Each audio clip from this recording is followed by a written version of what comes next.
నమస్తే, welcome to Y news. భారత రాజ్యాంగ నిర్మాత, దళిత బహుజనుల ఆశా జ్యోతి, భారతరత్న డాక్టర్ బాబాసాహెబ్ అంబేద్కర్ కు ప్రభుత్వ విప్ శ్రీమతి యనమల దివ్య ఘనంగా నివాళులర్పించారు. కాకినాడ జిల్లా తుని పట్టణంలో కూటమి దళిత నేతలు ఏర్పాటు చేసిన అంబేద్కర్ జయంతి వేడుకలు ముఖ్య అతిథిగా వీచేసిన ఆమె గొల్ల అప్పారావు సెంటర్లో న్యాయ కోవిదుడు అంబేద్కర్ విగ్రహానికి పూలమాల వేసి నివాళులర్పించారు. అనంతరం కేక్ కట్ చేసి అన్నదాన కార్యక్రమాన్ని ప్రారంభించారు. అంబేద్కర్ జయంతి సందర్భంగా ప్రభుత్వ విప్ శ్రీమతి యనమల దివ్య ఆలోచన కార్యరూపం ఇవ్వబోతున్నారు. తుని పట్టణంలో జరిగిన న్యాయ కోవిదుడు, వివక్షత లేని సమాజ స్థాపనకు అలుపెరగని కృషివలుడు, భారతరత్న డాక్టర్ బాబాసాహెబ్ అంబేద్కర్ 135వ జయంతి వేడుకలకు ముఖ్య అతిథిగా విచ్చేసిన ప్రభుత్వ విప్ యనమల దివ్య జై భీమ్కు నివాళులు అర్పిస్తూ తుని నియోజకవర్గంలో నలుదిశలా ఉన్న అంబేద్కర్ విగ్రహాలు పాడవకుండా షెల్టర్లు నిర్మిస్తామని స్పష్టమైన హామీ ఇచ్చారు. మాజీ ఆర్థిక మంత్రి రమణ రామకృష్ణుడు ఆదేశాలతో తుని నియోజకవర్గం కూటమి దళిత నేతల ఆధ్వర్యంలో తుని పట్టణంలో బడుగు బలహీన వర్గాల ఆశాజ్యోతి డాక్టర్ అంబేద్కర్ జయంతి వేడుకలు అట్టహాసంగా జరిగాయి. స్థానిక గొల్లప్పారావు సెంటర్లో ఏర్పాటు చేసిన అంబేద్కర్ జయంతి కార్యక్రమానికి ముఖ్య అతిథిగా విచ్చేసిన ఎమ్మెల్యే యనమల దివ్యకు తుని నియోజకవర్గ దళిత సోదరీమణులు ఘనంగా స్వాగతం పలికారు. ఇక్కడ రాజ్యాంగ నిర్మాత డాక్టర్ బాబాసాహెబ్ అంబేద్కర్ విగ్రహానికి దళిత నేతలతో కలిసి పూలమాలలు వేసి నివాళులర్పించిన ఆమె అనంతరం కూరపాటి రఘు అధ్యక్షతన జరిగిన అంబేద్కర్ జయంతి సభకు హాజరయ్యారు. దళిత నేతలతో కలిసి కేక్ కట్ చేసిన ఎమ్మెల్యే యనమల దివ్య భారత రాజ్యాంగానికి కట్టుబడి సమాజం కోసం కృషి చేస్తామని, అంబేద్కర్ జీవితాన్ని ఆదర్శంగా తీసుకుని అదే స్ఫూర్తితో పనిచేస్తామని సైనికులతో ప్రతిజ్ఞ చేయించారు. ఈ సందర్భంగా శ్రీమతి యనమల దివ్య మాట్లాడుతూ అట్టడుగు వర్గాల అభ్యున్నతికి నిరంతరం శ్రమించిన మహానీయుడు అంబేద్కర్ అని కొనియాడారు. కూరపాటి రఘు అధ్యక్షతన జరిగిన ఈ కార్యక్రమంలో దళిత నేతలు లంకా సునీల్ రాజు, కూరపాటి రఘు, బోడపాటి శ్రీను, శాఖ సుభద్రరావు, జువ్వాల సత్యబాబు, సిద్ధాంతపు సత్యబాబు, పెదపూడి గవరయ్య, తుమ్మలపల్లి నాని, బోడపాటి అప్పారావు, గుటాల అప్పారావు, డేగల నాగార్జున, తాటిపాక సురేష్, బోడపాటి నాగమణి, వారా జ్యోతి, నెలపర్తి సత్యవతి, జనసేన దీనా, జనసేన శివ, బోడపాటి కిరణ్, జల్లు వాసు, ఆరుగురు నోకరాజు, దేవరకొండ గౌరీశంకర్, జి లక్ష్మణ్, కాలమహర్, జుత్తకు విజయ్, ఆరుగుల కృష్ణ, బోడపాటి శిరీష, మట్ల అనిల్ తదితరులు పాల్గొన్నారు.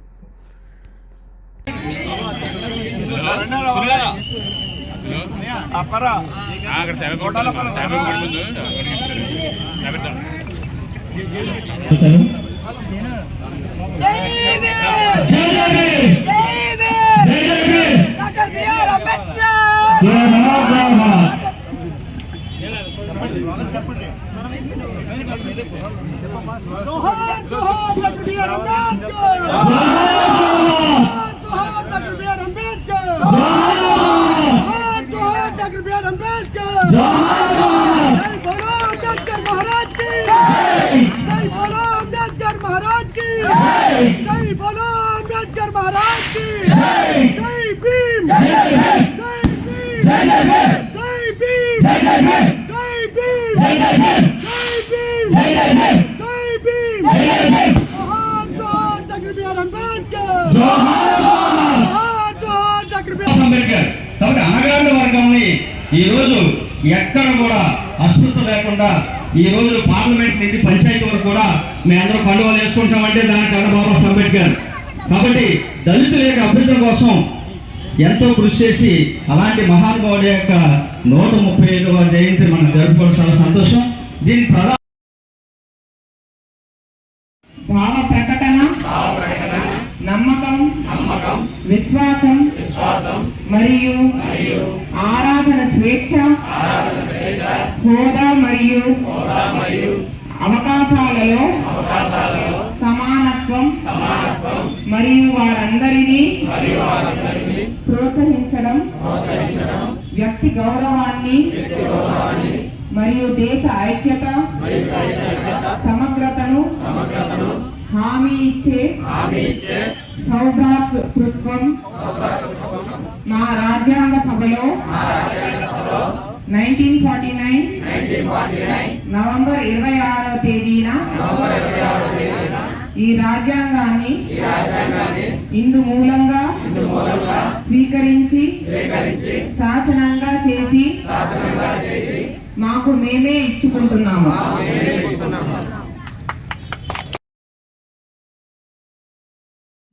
Bharat Ratna doctor B R. అంబేద్కర్ గారి జయంతి జరుపుకుంటున్నాము. 135వ జయంతి జరుపుకుంటున్నాము. ఆయన రాజ్యాంగ నిర్మాత, మేధావి, అలాగే ఒక దార్శనికుడు. ఇలాగా ఎన్నో ఎంత చెప్పుకున్నా చాలదే. నాకు ఒక సోదరి అన్నట్టు ఎంత తక్కువ చెప్పినా చాలా చెప్పాల్సింది చాలా ఉంది ఆయన గురించి. అటువంటి వారికి నిజంగా మన ఇవాళ ఘన నివాళి అర్పించుకోవడం చాలా మన తుని నియోజకవర్గం తరఫున జరిపించుకుంటున్నాం. వారికి ఘన నివాళి అర్పించుకుంటున్నాము. అలాగే వారు పుట్టింది మహారాష్ట్రలో 1891లో మహారాష్ట్రలో రత్నగిరి అనే గ్రామంలో పుట్టి బాంబేలో మన లాయర్గా వృత్తిలో నిరుపేదలకి కూడా ఎంతో నిరుపేదల హక్కుల గురించి కూడా వారు ఎంతగానో పోరాడారు. అలాగే మన బాంబే నుంచి శాసన మండలికి ఎన్నికయి మన దళితుల హక్కుల గురించి పోరాటం కొనసాగించారు వారు. అలాగే మన సమాజంలో కుల వివక్షత లేకుండా అందరికీ సమాన సామాజిక న్యాయం అందించాలని ఎంతో పోరాటం చేశారు. ఇలాగ వారి స్ఫూర్తితో కూడా మనం అందరం మన యువత, ముఖ్యంగా మన యువత కూడా ముందుకు సాగాలి అని చెప్పేసి సమాజంలో కూడా ఏదో హక్కుల కోసం పోరాటం చేయకుండా సమాజంలో ఒక మార్పు తీసుకొచ్చి యువతకి ఒక వారికి వారంటూ ఒక మార్పు ఏర్పడాలని చెప్పేసి నేను మనస్ఫూర్తిగా కోరుకుంటున్నాను. ఈ సభ ద్వారా నేను యువతకు అందించే సందేశం ఇదే. మీరు ఊరికే మా హక్కులు అని పోరాడకుండా సమాజానికి మంచి చేయండి. ఒక మంచి మార్క్ అనేది మీరు ఒకటి ఏర్పరచుకోండి. అంబేద్కర్ గారి స్ఫూర్తిని తీసుకోండి. అలాగే తెలుగుదేశం పార్టీ వచ్చేసరికి కూడా తెలుగుదేశం పార్టీ కూడా అంబేద్కర్ గారి స్ఫూర్తితోటే పెట్టిన పార్టీ. సమాజమే దేవాలయం, ప్రజలే దేవుళ్ళు అన్న నినాదంతో ఆనాడు అన్న ఎన్టీఆర్ గారు స్థాపించిన పార్టీ తెలుగుదేశం పార్టీ. అందుకు ఆ అడుగులతోటే మన మహిళల్లో ఆస్తి హక్కులు కానీ కల్పించడం కానీ, దళితులకి న్యాయం చేయడం కానీ ఇవన్నీ చేసింది కూడా ఆనాడు అన్న ఎన్టీఆర్ హయాంలో మన తెలుగుదేశం పార్టీ చేసిన పనులు. ఇవన్నీ కూడా గుర్తుపెట్టుకొని మీరందరూ కూడా అంబేద్కర్ గారి స్ఫూర్తి తీసుకొని ముందుకు సాగాలని మనస్ఫూర్తిగా కోరుకుంటున్నాను. Thank you. జై హింద్. అలాగే మా కూటమి మా తెలుగుదేశం కార్యకర్తలందరికీ కూడా ఒక విజ్ఞప్తి. YTDP ట్యాబ్ యాప్ అనేది ఒకటి ఉంది. అందులో కూడా మీరందరూ కూడా అది డౌన్లోడ్ చేసుకొని ఆ యాప్ పూర్తిగా వినియోగించుకోవాలని కోరుకుంటున్నాను. ఆ యాప్ మీకు అందరికీ కూడా ఒక బ్రిడ్జ్ లాగా ఏర్పడుతుంది. మాకు ఏమైనా పనులు చెప్పాలన్నా సరే, ఫీడ్బ్యాక్ ఇవ్వాలన్నా సరే ఆ యాప్ అనేది ఒకటి ఉంది. ఆ యాప్ కూడా డౌన్లోడ్ చేసుకొని మీరందరూ వినియోగించుకోవాలని మనస్ఫూర్తిగా కోరుకుంటున్నాను. Thank you. The news sponsor by Vaira family restaurant, national highway, Tetagunta. నోరూరించే వంటకాలు, అసలైన మసాలా దమ్ముతో అదిరిపోయే నాన్ వెజ్ రుచులు మీకోసం. విచ్చేయండి Vaira family restaurant, national highway, Tetagunta, Tuni మండలం, కాకినాడ జిల్లా.